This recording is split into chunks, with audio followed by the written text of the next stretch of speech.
Bélier, bonjour à vous et bienvenue sur ma chaîne pour votre petite fenêtre sur soi pour cette période mi-octobre, mi-novembre 2021. J'espère que vous allez tous très très bien. Alors, pour rappel, le principe des lectures de fenêtres sur soi, il faut les imaginer comme l'invitation à ouvrir une fenêtre à l'intérieur de vous pour voir ce qui se passe en vous, sur le plan psychologique, pour voir un petit peu quelle est la préoccupation en fait du moment. Voilà, on va le dire comme ça. Maintenant, sur un plan pratique, toutes les deux jeux que j'utilise pour cette lecture sont nommés dans la rubrique communauté de la chaîne YouTube. Donc, pour ceux que ça intéresse, j'ai toujours des demandes. Allez voir là-dedans et vous aurez ces informations. À la fin de la lecture, je vous sortirai encore une petite carte conseil. D'accord? Allez, on est parti. Qu'est-ce que c'est que ça? Le pendu. On est parti. Allez voir aussi votre signe ascendant et votre signe lunaire. D'accord? Pour avoir plus de détails, plus d'infos. Alors, voilà. Bélier, bélier, bélier, bélier. Donc, signe ascendant et signe lunaire en bélier. Au cœur de votre préoccupation, vous avez l'ennui. Frustration, ennui, mélancolie, nostalgie, lassitude, voilà. Il y a quelque chose d'un petit peu redondant, d'un petit peu plan-plan, d'un petit peu... voilà, c'est la lassitude. Alors, 4 de coupe nous explique que cette lassitude, elle s'exprime surtout au niveau émotionnel.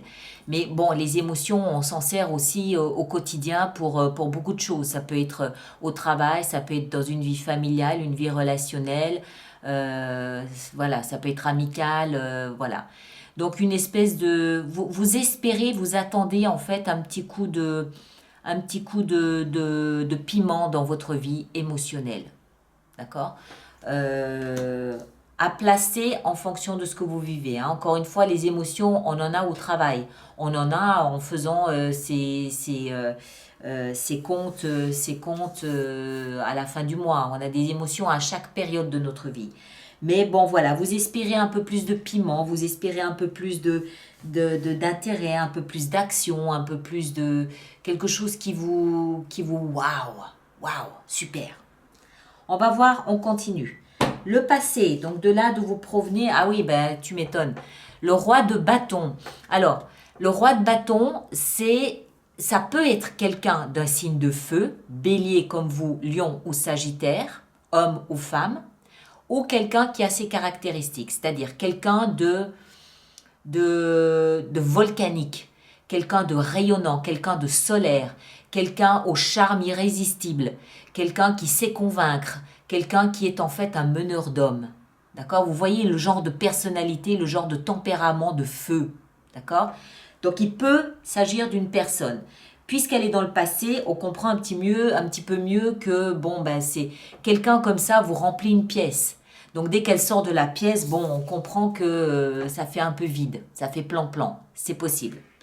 Maintenant, il est possible aussi que vous étiez comme ça par le passé et que vous avez un peu perdu ce peps, vous avez un peu perdu cette énergie, cette testostérone, si j'ose employer ce terme pour les femmes. Euh, c'est possible que vous étiez beaucoup plus dynamique, beaucoup plus à feu, à flamme, et que pour une raison ou pour une autre, vous êtes un petit peu, voilà, vous êtes un petit peu plus mou. C'est l'hiver, c'est l'automne, voilà, c'est possible aussi, hein, je sais pas. On va voir, on va essayer de comprendre. Dans la tête, qu'est-ce qu'on a? On a la 8 de denier. Vous êtes hyper concentré à ce que vous faites. Si c'est le travail qui vous préoccupe, vous êtes à fond dedans. Maintenant, ça peut aussi nous expliquer que vous travaillez à quelque chose d'autre, à l'écriture d'un livre par exemple, ou ici, moi je vois souvent aussi, puisque ce sont des deniers, qu'on travaille en fait à l'image de soi, c'est-à-dire que c'est du développement personnel. Vous travaillez à qui vous êtes peut-être en thérapie, vous faites peut-être attention à ce que vous exprimez, à la manière que vous avez de l'exprimer. Vous êtes peut-être en train d'essayer de peaufiner et de rendre plus subtile l'image de vous-même que vous véhiculez à l'extérieur. D'accord? Si c'est le cas, Bon, on peut comprendre que vous soyez un peu fatigué. Si vous êtes happé par le travail, on peut là aussi comprendre que ben, votre vie manque peut-être un petit peu de contrebalance, d'autres choses, quelque chose d'un peu plus stimulant. Le socle, ce qui vous porte ici, on a le valet de bâton. Pourtant, euh, alors je vais le dire autrement. Vous avez une chaîne. À une extrémité de la chaîne, vous avez le valet. C'est tout petit. C'est l'apprenti bâton. Hein, c'est le page. C'est le petit page qui apprend au fur et à mesure qu'il côtoie et fréquente le roi. Le roi, il a de l'expérience, il a de la bouteille. Il a vécu. Le roi va initier le page. Il va lui apprendre, ne serait-ce que par son comportement, ne serait-ce que par sa présence, il va lui inculquer une éducation, il va lui apprendre quelque chose. Alors, pour moi, ce que ça veut dire ici, je ne serais pas surprise que bon nombre d'entre vous sont en train de travailler sur vous. Je ne serais pas surprise que vous fassiez du développement personnel en ce moment. Parce que je pense que vous aviez une certaine façon de vous montrer. Peut-être arrogante, peut-être un peu trop arrogante. Et vous décidez de changer ça. Vous travaillez sur vous et vous avez néanmoins à l'intérieur de vous encore une petite étincelle de l'ancien vous. Hein, puisqu'on est toujours dans les bâtons. Il y a quelque chose d'encore un petit peu semblable à ce qui était précédemment. Maintenant, bon, tout le monde n'est pas forcément effectivement dans une démarche de développement personnel. Pour d'autres, ça peut être quelqu'un que vous laissez derrière vous. Peut-être qu'il vous subsiste, qu'il vous reste des souvenirs de cette personne, voire même un enfant, c'est possible. Voilà, c'est possible. Moi, je ne le sens pas comme ça, je ne le vois pas comme ça. Je pense que vous êtes en train de travailler sur vous. Vous êtes en train de travailler sur vous. Je pense que vous avez beaucoup de plaisir à travailler sur vous en même temps. Parce que vous vous rendez compte peut-être de l'écart que vous êtes en train de prendre. Vous êtes toujours la même personne. Vous êtes toujours formé. Vous êtes toujours construit, bâti avec du bâton. D'accord? Donc avec cette flamboyance, ce côté volcanique. Mais je pense que vous gagnez en humilité. Vous gagnez en discrétion, j'ai envie de dire. Il y avait peut-être un peu d'arrogance par le passé. Hein? Voilà, donc vous le placez en fonction de ce que vous vivez. Hein. Si c'est quelqu'un que vous avez connu et qui vous a un peu laissé sécher là tout seul, bon voilà, on peut le comprendre. Moi, je pense que c'est plutôt vous. Là où vous allez... Ah, punaise, vous êtes le deuxième à avoir le soleil là, ici, en issue. Super, génial. Bon, eh ben voilà, si vous êtes en plein travail sur vous-même, excellent. Ça veut dire que vous faites exactement ce qu'il faut faire. Continuez à bosser. À un moment donné, vous allez vous rendre compte que vous êtes vraiment sur le bon chemin et que vous arrivez au résultat que vous espérez. C'est-à-dire un résultat compréhensible pour vous.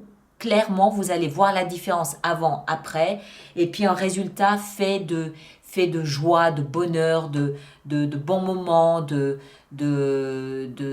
fou rire, de joie de vivre. Mais d'une manière très générale, de toute façon, j'ai l'impression que ce mois d'octobre, il est très... J'ai l'impression que c'est un peu une école pour beaucoup d'entre nous.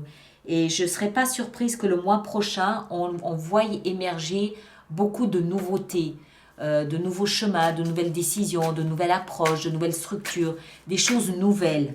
En tout cas, vous, c'est clair. Hein? Je pense clairement que c'est vous qui traversez une période ici où vous travaillez sur vous et vous allez clairement dans une bonne direction, mais vous allez le voir, vous allez le comprendre. Alors, une petite carte conseil pour vous, amis bélier. Le chevalier d'épée. Alors, le chevalier d'épée, ici, il nous parle de rapidité. Il nous parle... Alors, il y a peut-être aussi un lien avec Internet. Moi, ce que je vois surtout, c'est qu'il y a de la rapidité.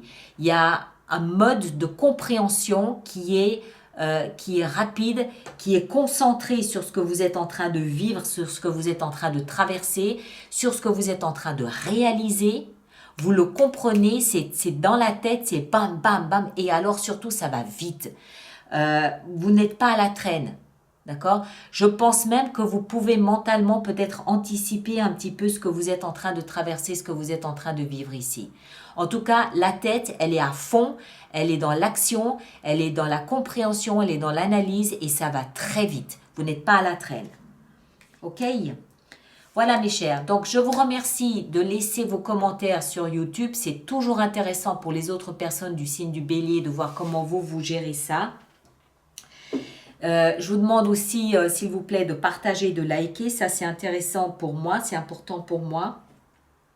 Et on se retrouve le 25 octobre prochain pour les lectures intuitives mensuelles de novembre 2021. D'accord?